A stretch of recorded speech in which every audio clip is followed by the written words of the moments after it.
ថ្មីនេះពេលនិយាយពី AI ក្រៅពីការជជែកគ្នាថាវាឆ្លាតកម្រិតណាអាចជំនួសមនុស្សបានអត់អាចដណ្ដើមការងារយើងឬទេឬនៅពេលណាដែលមនុស្សយន្តនឹងគ្រប់គ្រងពិភពលោកគេក៏កំពុងនិយាយបន្ថែមថាតើការចិញ្ចឹម AI ទាំងនេះត្រូវចំណាយលុយប៉ុន្មានដែរជារៀងរាល់ថ្ងៃមានមនុស្សរាប់រយលាននាក់បានបើក ChatGPT Gemini Claude ហើយបោះសំណួរគ្រប់ប្រភេទទៅក្នុងនោះចាប់ពីការសរសេរអ៊ីមែលធ្វើកិច្ចការសាលាធ្វើផែនការអាជីវកម្មរហូតដល់សំណួរសំខាន់ដូចជាសង្សារអត់តបសារ3ម៉ោងគួរធ្វើដូចម្ដេចមានអ្នកខ្លះថែមទាំងឲ្យវារាប់ដល់1លានទៀតហើយជាធម្មតាវាតបលឿនណាស់តែបើឲ្យរាប់ដល់1លានមែនវានឹងបដិសេធមិនព្រមរាប់ទេការដែលវាមើលទៅហាក់ដូចជាដឹងគ្រប់យ៉ាងធ្វើឲ្យខ្ញុំជួនកាលគិតថាវាប្រហែលជាខួរក្បាលទៅហើយប៉ុន្តែតាមការពិតវាគ្រាន់តែជាម៉ាស៊ីនជាច្រើនដែលរួមមានម៉ាស៊ីនមេដំណើរការទាំងយប់ទាំងថ្ងៃនិងបន្ទះឈីបដែលកំពុងគណនាទិន្នន័យរាប់ពាន់លានដងក្នុង1វិនាទីប៉ុណ្ណោះហើយដូចម៉ាស៊ីនដទៃទៀតដែរកាន់តែធ្វើការខ្លាំងវាកាន់តែក្តៅពេលវាកាន់តែក្តៅគេត្រូវតែធ្វើឲ្យវាត្រជាក់មានន័យថារាល់ពេលដែលយើងសួរវាមួយសំណួរមានប្រព័ន្ធដ៏ធំមួយកំពុងស៊ីធនធានយ៉ាងច្រើនដើម្បីបង្កើតចម្លើយនោះដូច្នេះតើ AI កំពុងស៊ីភ្លើងនិងទឹកប៉ុន្មានហើយតើការប្រើប្រាស់ AI នេះប៉ះពាល់ដល់បរិស្ថានយ៉ាងណាខ្លះយើងនឹងស្វែងយល់ទាំងអស់គ្នានៅក្នុងវីដេអូនេះជាដំបូងយើងត្រូវដឹងថា AI ដូចជា ChatGPT Gemini ឬ Claude មិនមែនស្ថិតនៅក្នុងកុំព្យូទ័ររបស់យើងទេមានតែ AI ប្រភេទ local ទេទើបនៅលើម៉ាស៊ីនយើងតែពួកនេះគឺអត់ទេ AI ដែលពេញនិយមសប្តាហ៍ថ្ងៃភាគច្រើនរស់នៅលើ Cloud វិស័យបច្ចេកវិទ្យាចូលចិត្តហៅថា Cloud ដើម្បីស្ដាប់ទៅពីរោះតែការពិតវាគ្រាន់តែជាកុំព្យូទ័ររបស់អ្នកដទៃប៉ុណ្ណោះជាពិសេសគឺកុំព្យូទ័រជាច្រើនរបស់អ្នកដទៃបញ្ចូលគ្នាកុំព្យូទ័រទាំងនេះត្រូវបានដាក់នៅក្នុងអគារដ៏ធំដែលគេហៅថាមជ្ឈមណ្ឌលទិន្នន័យឬក៏គេហៅថា Data Center រាល់ពេលដែលអ្នកសួរ AI មួយសំណួរនោះនឹងត្រូវបញ្ជូនទៅកាន់កន្លែងបែបនោះនៅទីនោះមានម៉ាស៊ីនមេរាប់ពាន់ឬរាប់ម៉ឺនគ្រឿងកំពុងរងចាំដំណើរការកន្លែងទាំងនោះដំណើរការស្ទើរតែមិនដែលសម្រាកឡើយទាំងយប់ទាំងថ្ងៃបុណ្យទានចុងសប្តាហ៍សូម្បីតែភ្លើងក៏មិនឲ្យដាច់ដែរដូច្នេះហើយនៅក្នុង Data Center តែងតែមានប្រព័ន្ធភ្លើងបំរុងប្រព័ន្ធបណ្ដាញថ្មផ្ទុកភ្លើងប្រព័ន្ធការពារអគ្គិភ័យនិងឧបករណ៍ជំនួយជាច្រើនទៀតពីចំណុចនេះហើយដែលយើងចាប់ផ្ដើមឃើញវិក័យប័ត្រពីរធំៗរបស់ AI គឺភ្លើងនិងទឹកភ្លើងសម្រាប់ដំណើរការប្រព័ន្ធទាំងមូលចំណែកទឹកគឺសម្រាប់រក្សាប្រព័ន្ធកុំឲ្យក្តៅយើងនឹងចាប់ផ្ដើមជាមួយរឿងភ្លើងមុននិយាយពី AI ស៊ីភ្លើងខ្ញុំធ្លាប់គិតថាវាគ្រាន់តែជាកុំព្យូទ័រអញ្ចឹងវាស៊ីភ្លើងប៉ុនកុំព្យូទ័រធម្មតាប៉ុណ្ណោះតែបញ្ហាគឺនៅទីនោះមិនមែនមានតែកុំព្យូទ័រមួយគ្រឿងទេគឺមានប្រព័ន្ធដ៏ធំមួយនៅពីក្រោយថ្លៃភ្លើងរបស់ AI ភាគច្រើនចំណាយលើការងារពីរគឺការបង្វឹកនិងការដំណើរការបង្វឹកគឺជាដំណាក់កាលដែល AI រៀនសូត្រនេះជាពេលដែលគេបញ្ចុកទិន្នន័យយ៉ាងច្រើនសន្ធឹកសន្ធាប់ដល់វាដូចជាសៀវភៅគេហទំព័រកូដរូបភាពវីដេអូនិងអ្វីៗផ្សេងទៀតរួចហើយគេឲ្យវាអានចុះអានឡើងកែតម្រូវកំហុសរហូតទាល់តែវាអាចប្រើការបាននេះជាដំណាក់កាលដែលស៊ីភ្លើងខ្លាំងបំផុតដូចជានៅពេលយើងសាងសង់ផ្ទះមួយអញ្ចឹងពេលសាងសង់គឺវាពិតជារំខានណាស់មានឡានបើកចេញចូលរហូតតែពេលសង់រួចគឺចប់ AI ក៏អញ្ចឹងដែរការបង្វឹកគឺស៊ីភ្លើងច្រើនណាស់ប៉ុន្តែអ្វីដែលស៊ីភ្លើងរាល់ថ្ងៃនោះគឺជារឿងមួយទៀតនោះគឺជាពេលដែលផ្ទះនេះចាប់ផ្ដើមមានអ្នករស់នៅឬដំណើរការងារឧទាហរណ៍ដូចជាពេលនេះអ្នកកំពុងមើលវីដេអូនេះអាចនឹងមានមនុស្សរាប់លានអ្នកផ្សេងទៀតនៅលើពិភពលោកកំពុងសួរ ChatGPT នៅសំណួរអ្វីមួយអ្នកខ្លះពឹងឲ្យបកប្រែឯកសារសរសេរកូដឬធ្វើកិច្ចការសាលារាល់សំណួរទាំងនោះសុទ្ធតែត្រូវការប្រព័ន្ធដើម្បីដំណើរការសួរម្ដងប្រហែលជាមិនមានបញ្ហាអ្វីធំដុំទេតែពេលគុណនឹងរាប់រយលានឬរាប់ពាន់លានដងវាគឺជារឿងមួយផ្សេងទៀតហើយនេះជាមូលហេតុដែលធ្វើឲ្យការប្រើប្រាស់ភ្លើងរបស់ Data Center កើនឡើងយ៉ាងលឿនក្នុងរយៈពេលប៉ុន្មានឆ្នាំចុងក្រោយនេះយោងតាម IEA ថាមពលដែល Data Center ប្រើប្រាស់នៅលើទូទាំងពិភពលោកនៅឆ្នាំ2025នឹងមានប្រហែល485 តេរ៉ាវ៉ាត់ម៉ោងដែលស្មើនឹងបរិមាណភ្លើងដែលប្រទេសទំហំមធ្យមជាច្រើនប្រើប្រាស់ពេញមួយឆ្នាំបើសិនជាអ្វីៗនៅតែបន្តដូចបច្ចុប្បន្នដល់ឆ្នាំ2030តួលេខនេះអាចនឹងកើនឡើងទ្វេដងសម្រាប់ផ្នែកដែលពាក់ព័ន្ធនឹង AI គឺវាកាន់តែកើនឡើងលឿនជាងនេះទៅទៀតមូលហេតុគឺដោយសារតែមានអ្នកប្រើកាន់តែច្រើនក្រុមហ៊ុនអាជីវកម្មប្រើច្រើនហើយការងារដែលគេឲ្យ AI ធ្វើក៏កើនឡើងដែរកាលពីមុនគេគ្រាន់តែឆាតលេងសើចឬសរសេរអត្ថបទខ្លីៗធម្មតាតែឥឡូវគេប្រើវាដើម្បីសរសេរកូដវិភាគទិន្នន័យបកប្រែបង្កើតរូបភាពបង្កើតវីដេអូនិងការងារជាច្រើនមុខទៀតវាក៏ដូចជាកាលពីមុនមានតែហាងលក់គុយទាវមួយតែឥឡូវគេថែមហាងតែទឹកដោះគោហាងនំប៉័ងនិងកាហ្វេវេចខ្ចប់ទៀតអញ្ចឹងមិនទាន់និយាយដល់រឿងថា model ទាំងនេះកាន់តែខ្លាំងឡើងដែលតម្រូវឲ្យប្រើ hardware កាន់តែទំនើបផ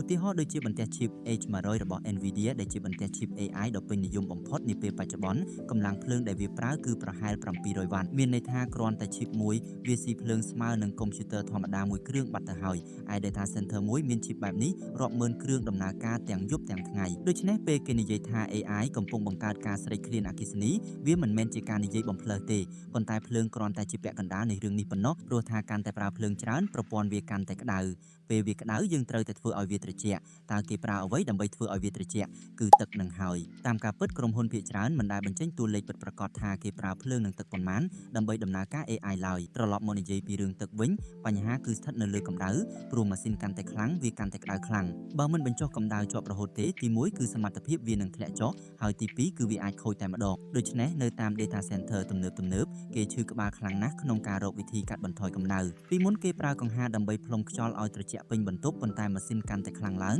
ងការប្រើត្រឹមខ្យល់គឺលែងគ្រប់គ្រាន់ទៀតហើយទើបគេត្រូវងាកមកប្រើទឹកវិញគោលការណ៍របស់វាគឺដូចរាងកាយមនុស្សអញ្ចឹងពេលយើងក្តៅរាងកាយបញ្ចេញញើសនឹងហួតទាញកម្ដៅចេញ Data Center ក៏អញ្ចឹងដែរទឹកត្រូវបានបញ្ចូលទៅក្នុងប្រព័ន្ធដើម្បីស្រូបកម្ដៅហើយមួយផ្នែកវានឹងហួតដើម្បីទាញកម្ដៅចេញមកក្រៅប៉ុន្តែទឹកដែលហួតហើយគឺយើងមិនអាចយកមកវិញបានទេទើបគេត្រូវបញ្ចូលទឹកថ្មីចូលជាបន្តហើយទឹកដែលយកមកបញ្ចុះកម្ដៅនោះមិនមែនទឹកអីក៏ប្រើបានដែរគឺត្រូវតែជាទឹកស្អាតដែលអាចយកមកចម្អិនអាហារឬផឹកបាននិយាយម្យ៉ាងទៀតរាល់ពេលដែល AI ឆ្លើយមួយសំណួរនៅកន្លែងណាមួយយើងកំពុងតែបាត់បង់ទឹកស្អាតម្ដងបន្តិ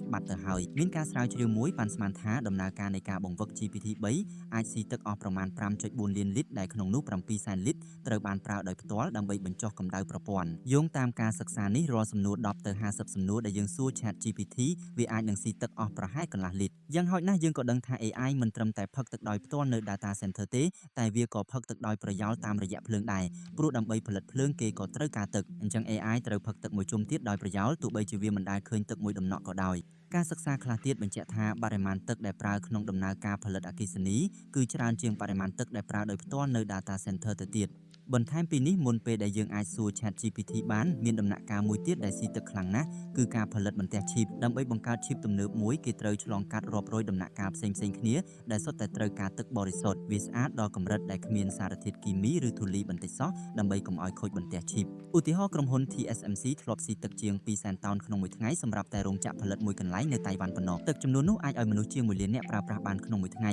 ហើយនេះគ្រាន់តែសម្រាប់ផលិតបន្ទះឈីបមិនទាន់គិតបញ្ចូលការសាងសង់រោងចក្រឈីបនៅឡើយទេនេះជាមូលហេតុដែលរដ្ឋជាច្រើននៅអាមេរិកដូចជា Arizona ឬ Texas កំពុងឈឺក្បាលព្រោះពួកគេចង់ទាក់ទាញរោងចក្រ AI ប៉ុន្តែស្របពេលជាមួយគ្នានេះពួកគេកំពុងប្រឈមនឹងការខ្វះខាតទឹកកាន់តែធ្ងន់ធ្ងររឿងនេះបានក្លាយជាបញ្ហាធនធានបើ Data Center យកទឹកនិងភ្លើងទៅប្រើមានន័យថាអ្នកផ្សេងមិនអាចប្រើបានប្រជាជនចាប់ផ្ដើមសួរសំណួរពិបាកដូចជាហេតុអ្វីទីក្រុងអំពាវនាវឲ្យសន្សំសំចៃទឹកតែបែរជាផ្គត់ផ្គង់ទឹកឲ្យ Data Center ទៅវិញឬហេតុអ្វីវិក័យប័ត្រភ្លើងខ្ញុំឡើងថ្លៃតែបែរជាអាទិភាពភ្លើងត្រូវបានផ្ដល់ឲ្យ Data Center ទីបំផុតបច្ចេកវិទ្យាគ្រប់យ៉ាងសុទ្ធតែត្រូវបង់ថ្លៃដោយធនធានណាមួយជានិច្ចតើវាស័ក្តិសមឬអត់ចម្លើយគឺអាចស័ក្តិសមដរាបណាវាបង្កើតតម្លៃធំជាងការចំណាយដូច្នេះគេព្រមទទួលយកការចំណាយនោះ AI ក៏ដូចគ្នាបើគ្រាន់តែយកមកបង្កើតមីមលេងសើចគឺមិនស័ក្តិសមទេការដែលស៊ីធនធានមិនមែនជារឿងចម្លែកទេព្រោះរោងចក្រដែកស៊ីភ្លើងច្រើនតែវាបង្កើតផ្លូវស្ពានផ្ទះសម្បែងនិងរបស់បម្រើជីវិតជាច្រើនទៀតដូច្នេះគេព្រមទទួលយកការចំណាយនោះ AI ក៏ដូចគ្នាបើគ្រាន់តែយកមកបង្កើតមីមលេងសើចគឺមិនស័ក្តិសមទ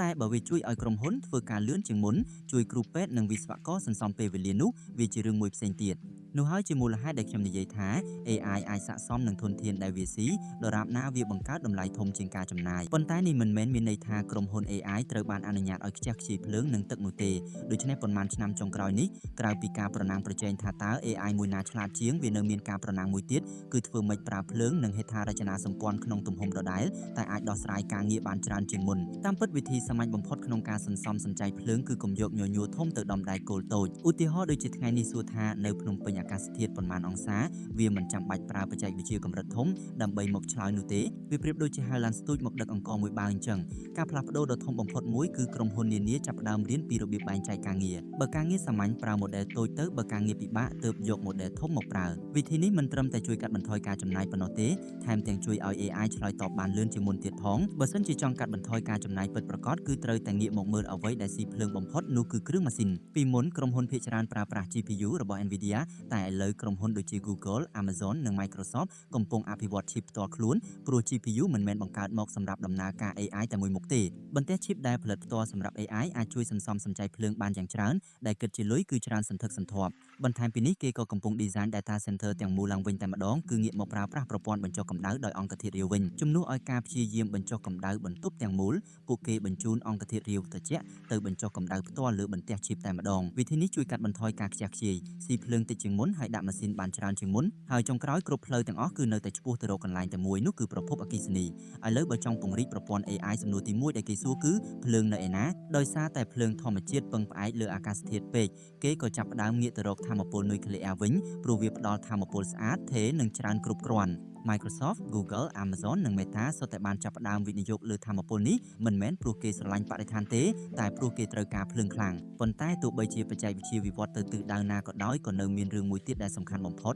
នោះគឺតម្លាភាពភាគច្រើនអ្វីដែលយើងទៅតែនិយាយគឺជារឿងដែលយើងមិនអាចមើលឃើញដោយផ្ទាល់ភ្នែកនោះទេការរីកលូតលាស់យ៉ាងលឿនរបស់ AI ធ្វើឲ្យវាក្លាយជារឿងរបស់សង្គមអាជ្ញាធរនិងវិស័យថាមពលមិនមែនត្រឹមតែជារឿងរបស់ក្រុមហ៊ុនបច្ចេកវិទ្យាទៀតទេមុនពេលធ្វើវីដេអូនេះខ្ញុំក៏មិននឹកស្មានថា AI វាស៊ីភ្លើងនិងទឹកច្រើនបែបនេះដែរព្រោះយើងគ្រាន់តែវាអក្សរ3 4ជួរក៏ទទួលបានចម្លើយបាត់ទៅហើយប៉ុន្តែវាបានជួយឲ្យខ្ញុំយល់ថារាល់ពេលដែលយើងទទួលបានភាពងាយស្រួលគឺតែងតែមានតម្លៃដែលត្រូវបង់ជានិច្ចមិនថាជាលុយពេលវេលាភ្លើងទឹកឬធនធានអរគុណអ្នកទាំងអស់គ្នាដែលបានទស្សនាវីដេអូនេះរហូតដល់ចប់ខ្ញុំបាទតាមអារម្មណ៍កុំភ្លេច Subscribe ដើម្បីទទួលបានវីដេអូថ្មីៗជួបគ្នានៅវីដេអូក្រោយ